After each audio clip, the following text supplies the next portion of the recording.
that will be used for people that are temporarily able-bodied will be here. If you are in a wheelchair or in a walker and you want to go over here, you can use this microphone. I'm sorry about that. I thought all this was worked out. But this demonstrates the problems we have right now in Wayne County with the issue of people with disabilities. This building is not very accommodating. Wayne County Commissioner Martha Scott and Sheila Jackson, her staff assistant, have been very accommodating. The problem is with the people that run the county, so please be patient. Some of our panelists are still on the way. They're caught up in court fighting other foreclosures, so we're going to start without them. We're going to switch off the microphones temporarily and go to a DVD presentation, which you can see on my left and right. That'll be a video that was done by Harry featuring Jerome Jackson.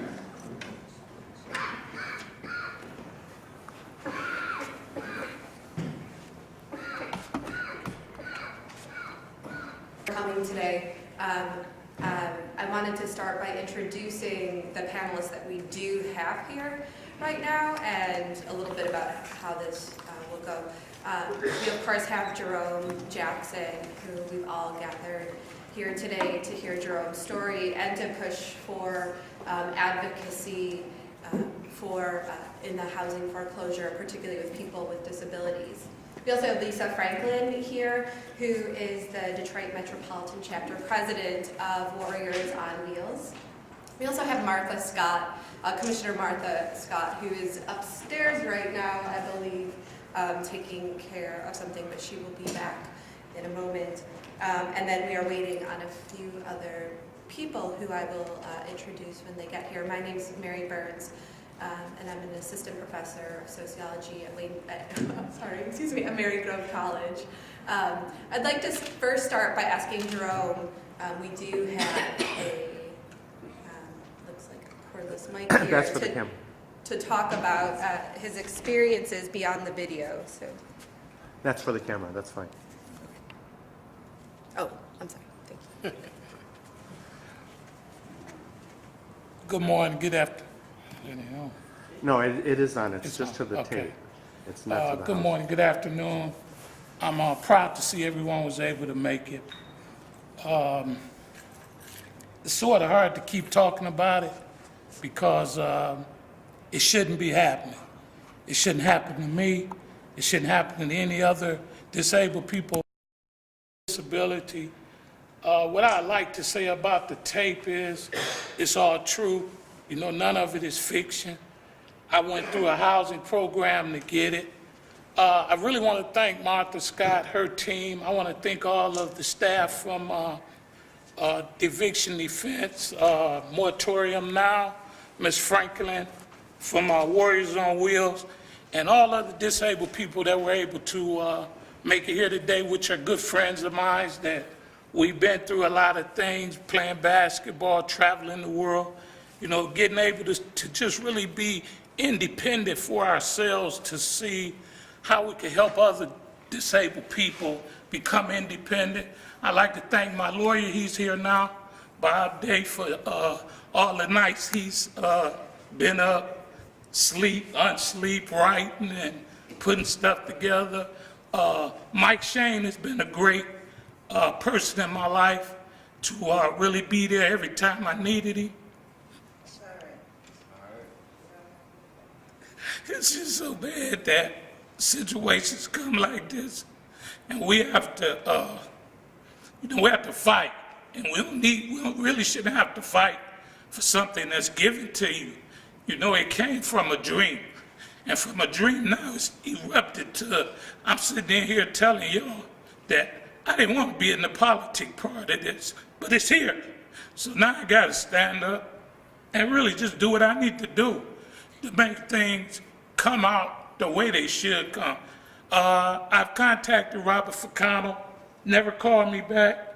It just shows that our city, you know, we need city leaders now that'll stop this corruption. You know, Wayne County needs to know that the feds are here, and we need this to stop. Because if this keeps going on, there's a lot of people here today that they're afraid to come here because they don't want to be in the situation that I'm in. But like I tell them, if you sit back and let Wayne County and CLS keep doing what they're doing, you'll be here someday. It's for sure that you'll be right here, sitting in the same situation that I'm sitting in. So with that said and done, I'm glad that everybody was able to make it. I'm glad that y'all supported me, because I've been through a lot. You know, my health is bad. I just got a report the other day that, you know, I'm not going to get any better. So the stress has took my life to another whole different point. As a guy, I thought that, you know, I thought guys don't have stress, but it's really a thing that shows that, you know, guys do have stress. Because I look at how some people that work for Ficano that's had so many problems that they go home and blow their brains out because they don't want to come and sit in here and tell the truth about it. You know, we got a commissioner group here that is divided. You know, our city is divided. You know, they're trying to move our city into one section and make it farmland. That's not what this city is all about. Detroit is, you know, being a growing up kid from the north end of Detroit and the bottom, we call it the black bottom, the poor part of Eastern Market. You know, we did a lot of stuff to get to this point. And now that we're at this point, I say that we gotta keep fighting. You know, foreclosure on people's homes, I think is so unfair for the simple fact that, you know, I've met some people that have lived in their home for 30 years. Now it should be their home. But yet they're finding a way to say, okay, your taxes is due, you know, your kid didn't take care of your taxes, your mortgage company didn't put the taxes in your mortgage. So now they come along and they take your home. I think that's so very unfair. I traveled to Chicago to talk to Fannie Mae. And we went all the way to Chicago to sit in front of Fannie Mae's, and then they tried to arrest us. They told us if we crossed the line, we're going to jail. So they come down and get one person out of the whole 40, 50 people that's outside, and then they bring armed people, they bring armed guards down, as if we come there to start something. We went there to simply sit down at a table with them and try to rectify the problem of these people losing their homes. You know, people really fighting. You know, we want Jennifer Britt's home. She's very one of the ones with our group that, you know, what they did to that lady was so unfair. They made her pay so much money to now she's still paying money. And I think that is so unfair. She paid $45,000 over what she paid for her house, and now she's at the point again of paying $25,000 more.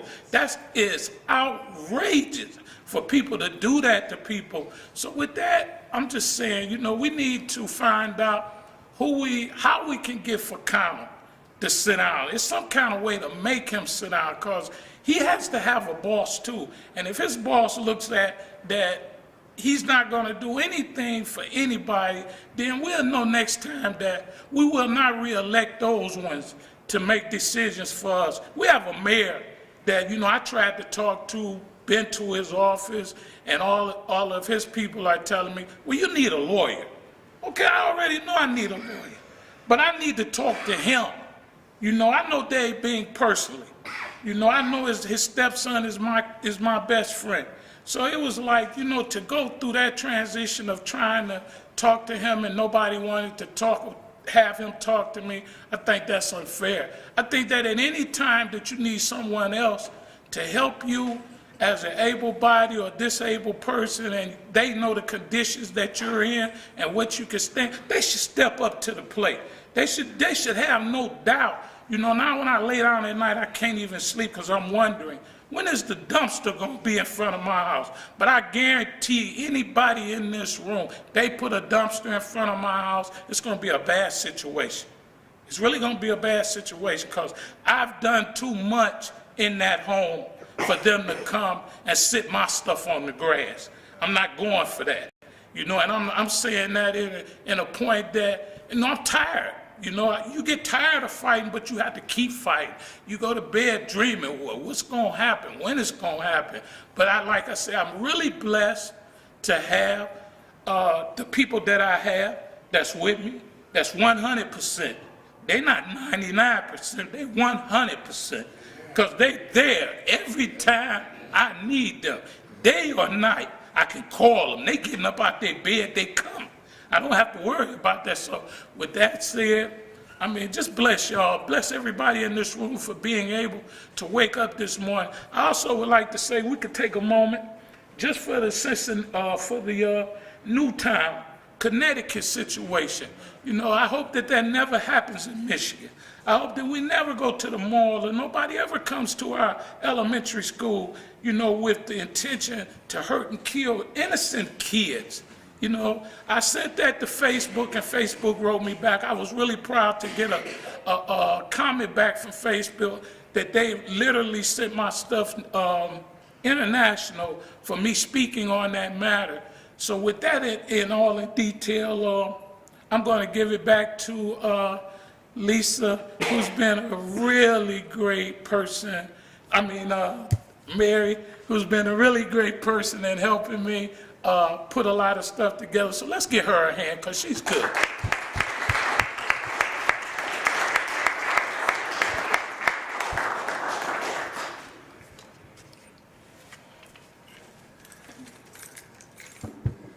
Next, we do have Bob Day, who is going to speak a little bit more about Jerome's case. Bob was just in court fighting another eviction, which is why he was a little tardy, but he'll be able to fill in some of the details about the case. So thank you, Bob.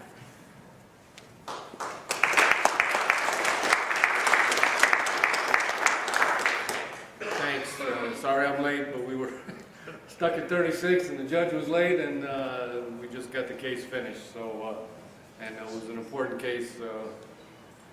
Client of mine who's disabled, Round Punch Cooperative, and we've been fighting for damn near 2 years to get her relocated to a safe unit and a correct sized unit because she needs a home health aide. And we finally succeeded. The judge ordered them to move her to a 3-bedroom townhouse today. So that's been a huge battle, but that's what we keep running into. It's like every step of the way, stuff that's obvious, should be ordinary and regular, it's a battle. And it's been, continues to be a real honor to work with Jerome Jackson, because I can tell you Jerome Jackson was fighting when I met him. That is that the fight didn't begin when he met me. He'd been fighting. He'd been fighting for years, and with his family and friends and supporters. And that fight continues, and it's not going to stop.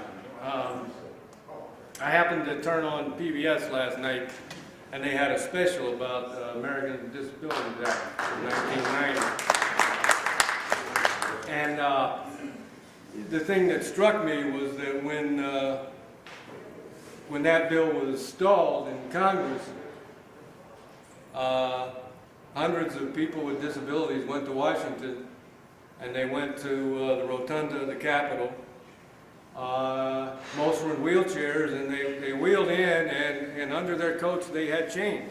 And they chained themselves to each other, to their chairs, to whatever else they could, and they said, "We're not leaving until you pass that bill."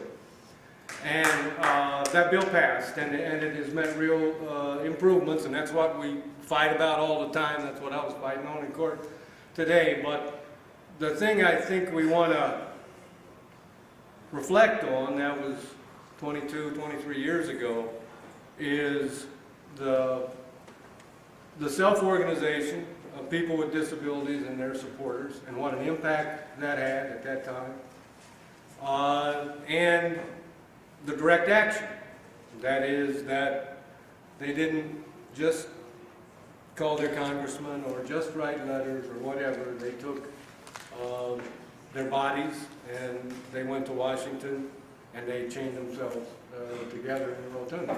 And that's a big part of how that bill got passed and why we've seen some improvements in our lifetimes in terms of basic civil rights and basic human rights for people with disabilities.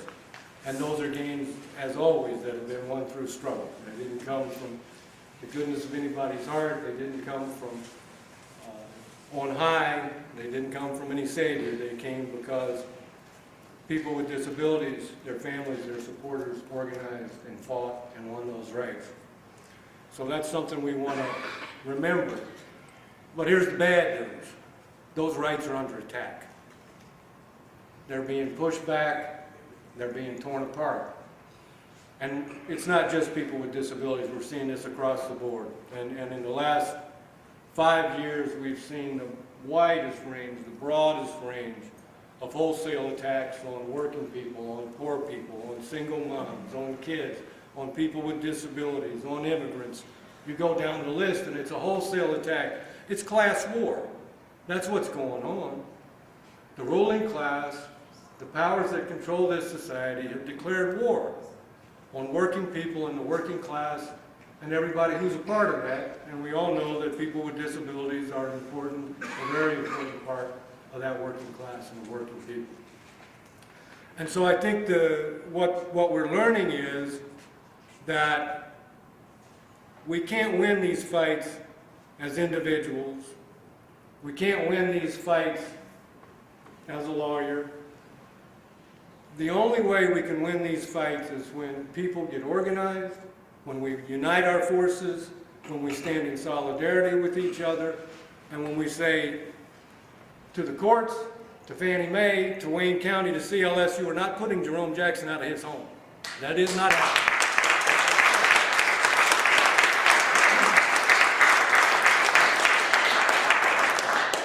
And a little bit of background on Jerome's case, because Jerome's been a paraplegic since he was 14 years old. He's not 14 anymore, neither am I. We're a lot older than that. As a matter of fact, he calls me old man, but he's closing in on me. I keep ahead of him, though. But Jerome on SSI, which we all know is very limited income, less than $700 a month, hard to live on. Jerome was in subsidized housing back in the mid-90s. The only way most people on SSI can live is to be in some kind of subsidized housing, because the rent is based on 30% of your income. So if your income is $600 a month, subsidized housing, your rent's going to be $150 or something in that range, something that you can afford. Jerome was in subsidized housing, and service provider, which became Community Living Services, had Jerome's case and said, look, you don't have to stay in subsidized housing. We can move you to a private apartment, nicer place, more accessible, and we're going to provide housing assistance payments to you. And that's what they did. So on that recommendation, Jerome was convinced that he could relocate from subsidized housing to private housing with housing assistance payments from CLS. And it was basically the same situation for Jerome, where his portion of the rental payment remained at about 30% of his income, around $150 a month, which he could afford. CLS paid the rest. Now, they came along a few years later, 2003, 2004, and they said to Jerome, these rental payments are getting too expensive, but there's a new program, housing opportunities, home ownership opportunities for people with disabilities. We got federal funds. We're going to have you buy a house. We're going to provide the down payment. We're going to provide the monthly housing assistance payments. We're going to make sure it's wheelchair accessible, and you're going to own your own home. Jerome didn't go asking for that program. CLS, the service provider, came to him and said, this is the program you need to be in. We can't continue to pay these high rents, so you need to buy this house and participate in this program. Jerome agreed to do that, and basically you had a foundation, and the house was built from the foundation. HUD, through Wayne County, paid the down payment on the new construction. The house was constructed so that it had wider doors, it had an entrance ramp and so forth, so Jerome could access the house. And the loan application, which is part of what we're fighting about in court right now, and we're in federal court on this case, is saying that Jerome's monthly income was $4,200 a month. That's what the loan application says. Now, Jerome's SSI was less than $700 a month, and it says SSI. The whole balance of that income was provided by Community Living Services, CLS. That was the support, assistance provided to him based on his disability. And so with $4,200 a month income, then he was able to afford the mortgage, $900 a month. If you could hold off for 1 second, the Commissioner Scott is here, and she needs to actually get up to a meeting. So if we could pause your story and then come back to it, so the Commissioner can speak a couple words. Sorry, I think I just caught her in a bad moment. So in just a moment, we'll have Commissioner Scott speak on the issue, and then Dave will continue with Jerome's story, just so the Commissioner can get back to committee meeting of the whole. Thank you.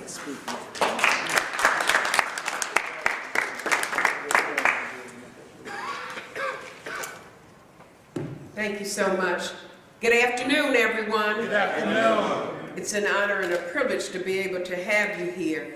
Unfortunately, things don't always work like they're supposed to. So they called a meeting of the whole the same time as this is. So I'm trying to go in between voting.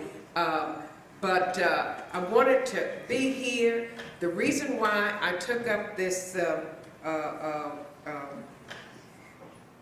Jerome's case was because I had been dealing with foreclosure. And I felt we had a foreclosure here that we did not help him with.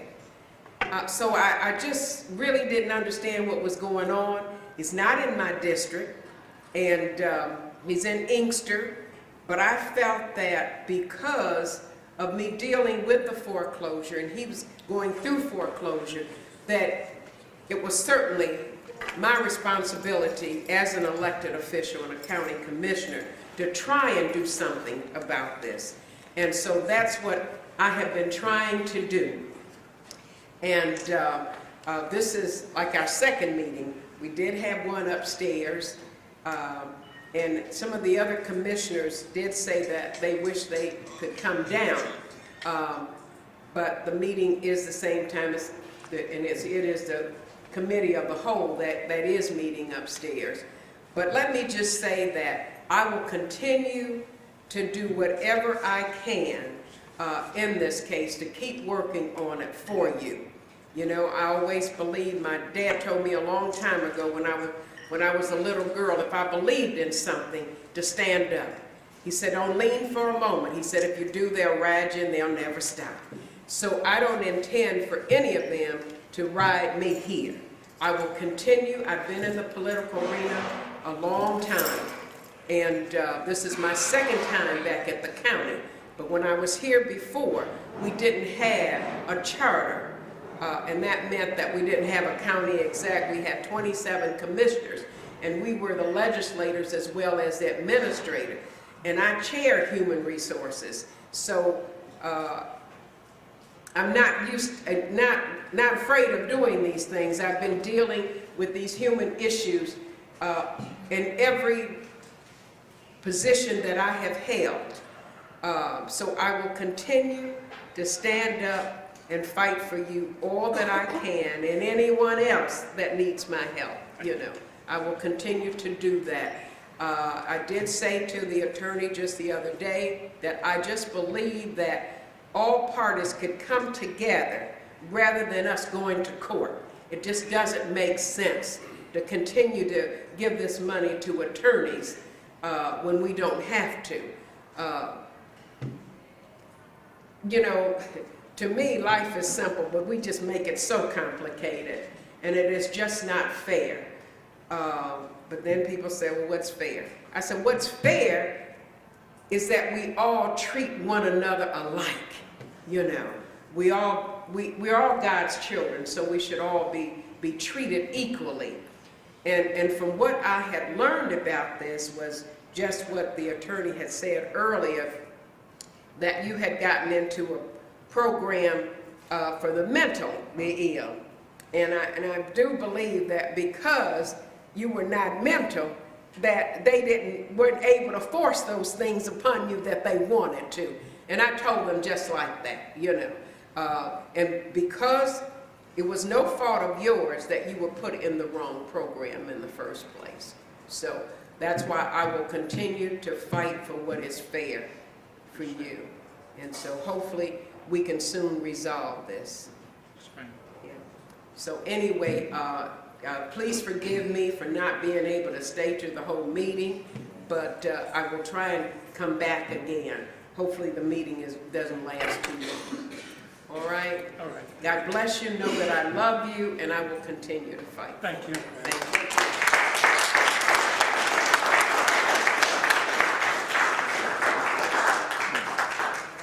Thank you, Commissioner, for all the hard work you do for the citizens of Wayne County and for taking time out of your busy schedule to come down today. We really appreciate it. Thank you. Yeah. Thank you. Shouldn't have been this way, because I called this meeting first before they call the other meeting, you know, but that's the way life is. That's the way it goes. Nothing worthwhile comes easy. Right. Yes. Thank you. I'd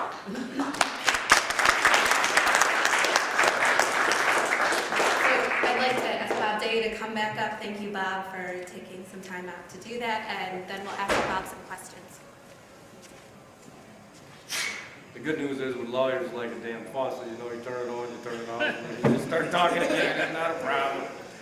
The point I wanted to make, though, was that CLS, Community Living Services in Wayne County, convinced Jerome to move from a subsidized apartment to a private apartment with a housing assistance payment to the purchase of a home. And the documents in that mortgage say CLS is providing out of $4,200 monthly income, all but $600, which was Jerome's SSI, and the rest of it was CLS. That was the basis for that monthly mortgage payment of around $900, which obviously Jerome couldn't afford because his total income a month was less than $700, right? So the only way he could qualify for that mortgage was because of the involvement of Wayne County CLS. Now, when Jerome moved into this house, he found that there were some issues. He was promised a house that would be wheelchair accessible. There was an entrance ramp, there were wider doors, there were problems with the bathrooms. He had no way to get down into the basement, and he didn't have a ramp at the back of the house. There wasn't a second way out of the house. So, Jerome is not quiet. Jerome is not a shrinking violet. Jerome raised hell. He said, look, I moved in here, I got no ramp to get out the back. I got to have 2 exits and entrances to this house. I got a basement I need to use, I got no way to get in the basement. I need a lift. So, he fought those battles when he moved in. And he got the deck and the ramp in the back, and he had to sue to get the funds on the construction to get the lift to go up and down the basement. But he's got a lift now. And there are still issues with the house, but Jerome, through his determination and his struggle, turned that house into his home. And Jerome, since 2004, has lived there independently and with dignity. And that's all any of us, all of us look for and want. And Jerome pulls his car into the garage, he gets into his wheelchair, he gets up the ramp, he can get down the basement, he lives in that home.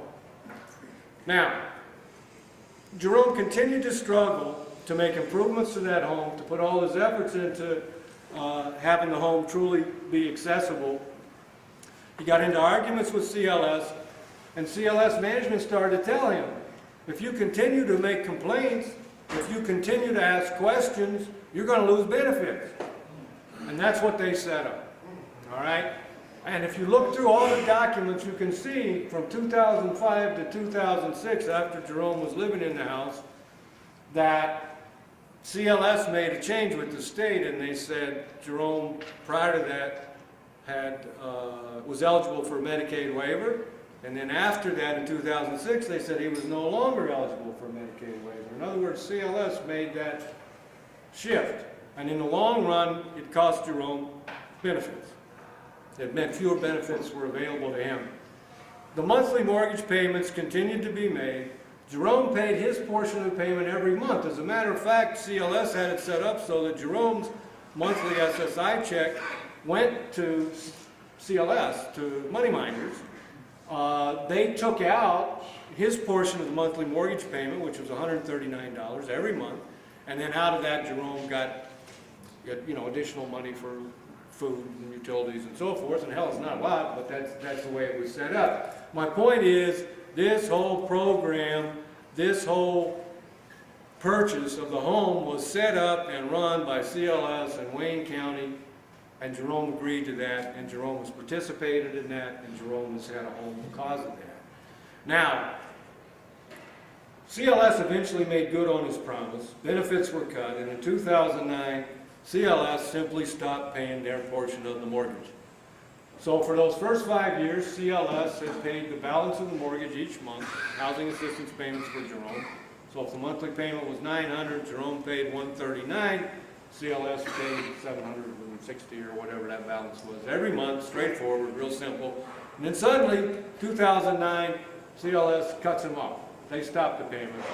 And Jerome's been in a fight to prevent foreclosure ever since. The point I think we want to emphasize is that promises were made. Commitments were made. Jerome Jackson relied on those promises and commitments from Wayne County and from CLS. That is, he moved out of subsidized housing, he gave that up. He moved into private housing with housing assistance, he gave that up, and he moved into a home and purchased a home on the promise and the commitment of CLS and Wayne County to support him and assist him and to make sure that home ownership opportunities were available for poor people and people with disabilities. They have broken that promise. We need to hold them to it. And we need to say, we're not putting up with broken promises. We're not putting up with commitments you walk away from. We're holding you to it. We're not going anyplace. You will make Jerome Jackson stay in his home. You will allow him to continue to live independently in that home and with dignity, and we won't take any other kind of answer. The federal court case is Jerome Jackson versus Fannie Mae, PNC Bank, Wayne County Home Program, Community Living Services. We're in the middle of that fight. We know that this could be resolved with $30,000. That is, we had an appraisal done, and CLS had an appraisal done. Because of the damn housing crisis, Jerome's house in Inkster now valued at about $30,000. So we know that with $30,000 we could resolve this. And that's exactly the amount of money that CLS failed to pay on Jerome's mortgage. In other words, the amount of money they were supposed to pay each month since 2009, which they haven't paid, adds up to $30,000. If they would honor that commitment, take that $30,000, we could resolve this matter with PNC Bank and Fannie Mae, and Jerome would have his house free and clear. And then we'd have the ongoing issues of assistance and support going forward. But that's doable. So we really need to put the pressure on Wayne County and CLS to resolve this, and to let Jerome rest easy and with dignity in his own home, and to know that we can have this resolved. And the last point I want to make is I was talking to the attorney for CLS, which is now the insurance attorney, and this is a secret.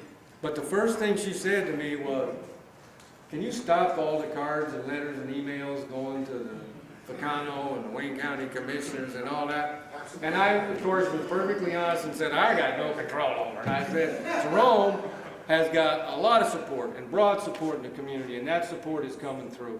And so what I want to urge people to do, for one, is keep those cards and letters and emails coming and keep them coming stronger, and let's really put the heat on Ficano and the Wayne County commissioners and everybody else we can think of to say, settle this case, keep Jerome Jackson in his home. And this fight is going to continue, and of course, it's not just the fight of Jerome Jackson. It's tied in with the damn mortgage crisis, the predatory lending crisis, which is why he got put into the house in 2004, the collapse of the housing market and the housing crisis, which is part of why CLS could say we're not going to pay any more after 2009. And out of all this, the one thing we want to stand for is we want justice and dignity for homeowners, for people in our neighborhoods, for people in our communities, for people with disabilities, for all of us. And the only way we're going to get it in this society is to organize and stand together and fight like hell for it, because it's not coming any other way.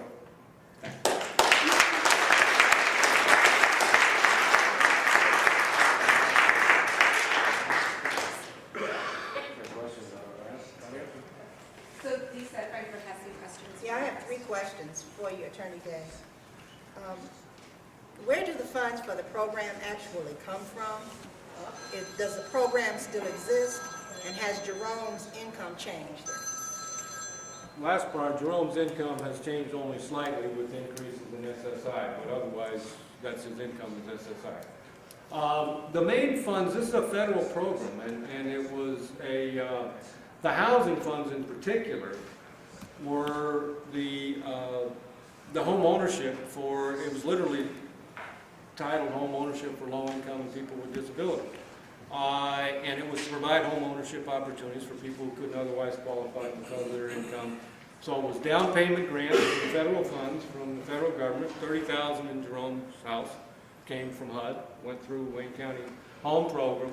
And then the monthly payments were part federal, part state, part Medicaid, through the state. But those were the funds that were coming to Wayne County Mental Health, which then distributed them.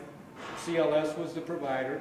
And so CLS provided to Jerome and many other people with disabilities housing assistance, transportation assistance, home health or, care services in the home, a lot of other sort of funds. And some of that funding has been cut back, which is, those are battles we have to wage. But in this case, the promises were made on the housing assistance, and CLS stopped the payments and refused to continue those payments. And so that's why he's facing foreclosure. And so whether they get it from the state or Medicaid or the county or the feds, we don't care. But they've got to get it, and they've got to resolve this. Thank you. I have 2 questions. Jerome has said that he is a Detroiter, that he has lived in Detroit his whole life, and that he had moved from housing in Detroit. How did he get to Inkster? Well, that's a good question.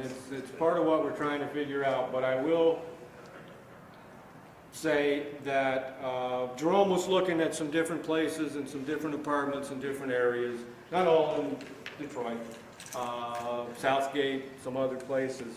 But what it appears is that CLS with Liberty Hill Housing used some of these federal funds for a cluster in Inkster. Several homes were built with these federal funds in Inkster. Jerome was directed into one of those. There are other folks with disabilities who live in some of the other homes.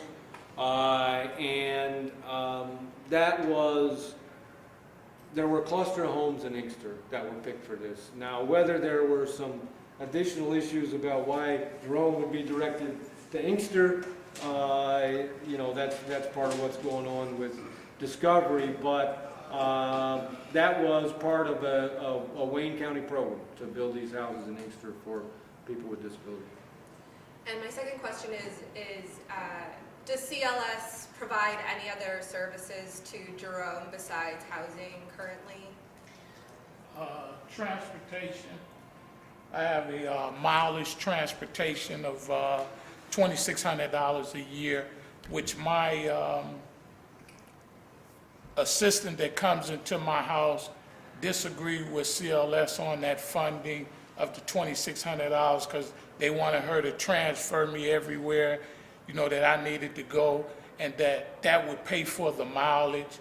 And she didn't agree to it because she was saying, what happens if her car breaks down and it costs us $1,200 to get it fixed? Then CLS is not gonna take $1,200 out of the $2,600 and fix her car, so she denied doing that type of transportation, but she would assist me in minor stuff as far as I needed an error ran or medicine picked up from the pharmacy.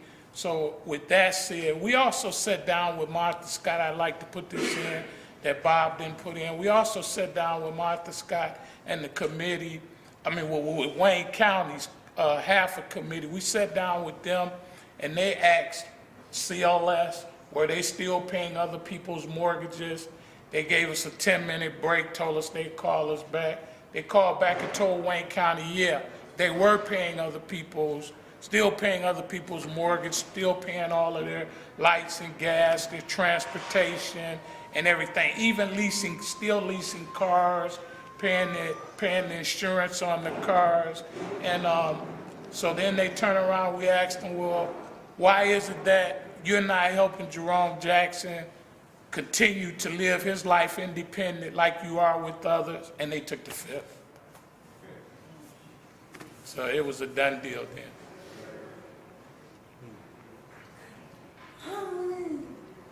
How many of the homes that were built at the time when Jerome had his home specialized built? How many? Homes. I'll answer that. My home was one of the homes that was built because it was confidential to CLS. We were not able to get how other many homes were built because that was a privacy act.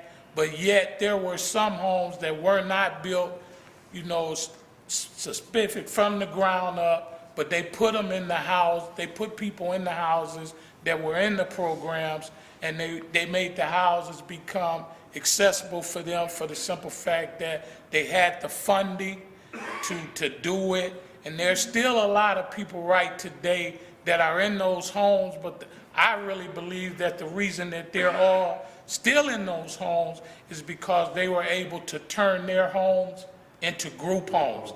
So they got more people to live in these homes that were developmental disabled. See, what it was with CLS, when we came over to them and were able to talk and do what we wanted to do and say what we needed, and the thing with CLS, what they really wanted us all to do was give them our check, and then they give us back what they thought was feasible for us to live on. So we ended up saying, we're not gonna give you our checks. What we'll do is we'll pay our portion that you say that we have to pay to live in this house. So my portion, as my attorney has said, was $139 a month. When I moved in that house, I still was at the point of my house note being $1,200. Then it went down to $1,095. Okay, I'm still paying my $139. I'm not having any fault. I go to CLS because funding, that book right there shows so much stuff in it from the time it started to the time it ends. I have all the documents. I have them signed through CLS, so there's no way that they can say what they did to me is justifiable for the simple reason that I have the facts. I got facts.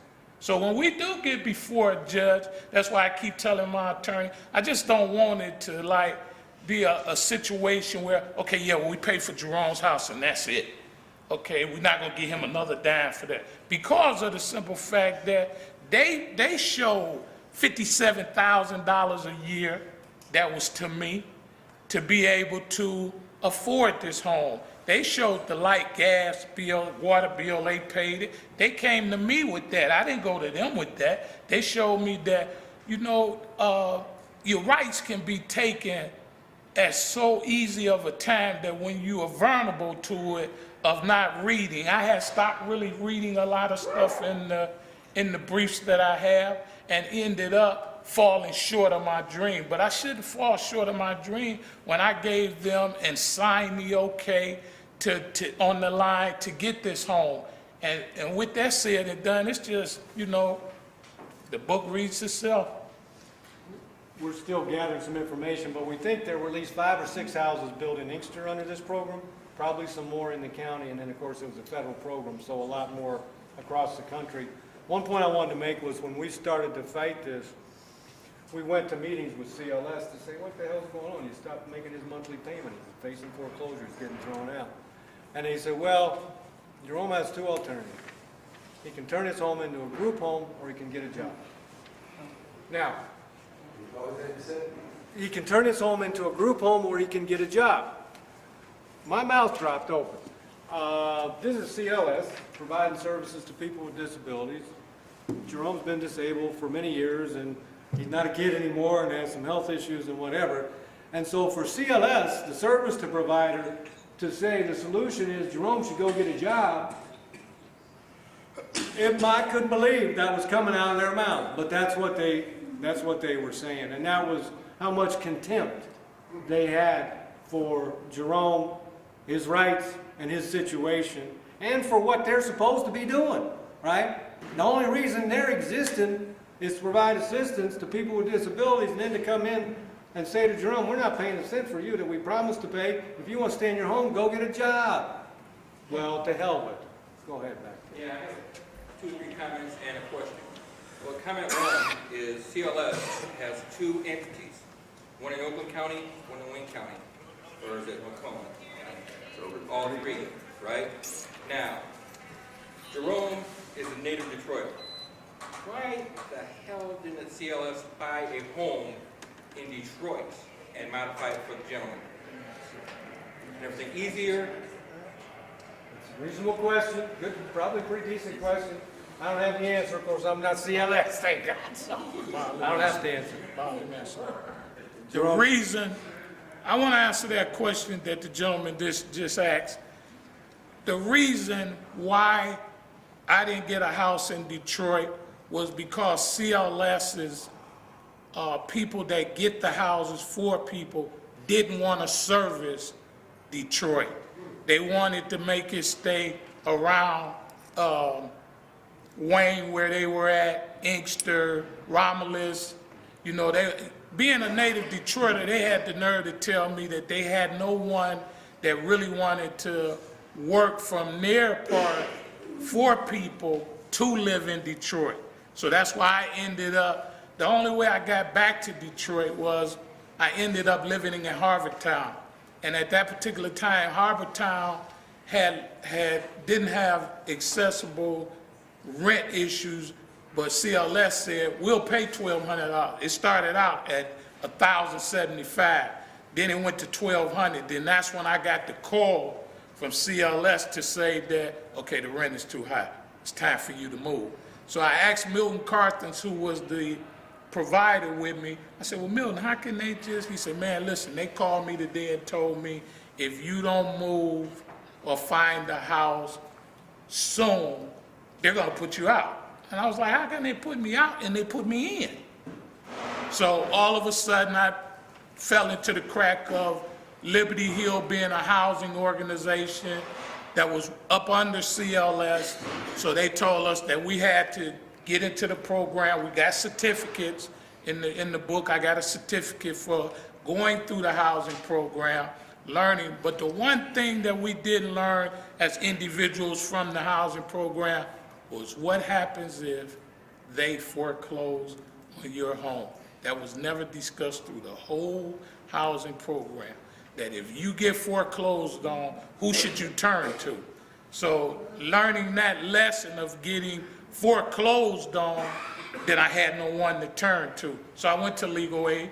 It was just a blessing that I got Mr. Day to be able to stand shoulder to shoulder with me and fight, and then bring the rest of the people from the organizations to help. But it was one thing, like I said, they didn't want to do any, they were like the agents that worked in CLS were scared to go into Detroit and provide services with people with a disability. And I couldn't understand that because like I told them, I am a native Detroiter all my life, born and raised on the North End. Well, the other 2 comments I have, it seems like CLS and everything, those that are in charge, everything, don't seem to realize what is the plight of those with disabilities, those consumers they serve, and everything. If they got down on our level and everything and had to put up with what we had to put up, maybe they'd change their tunes. Also, the issue with the support coordinators coming into the city of Detroit,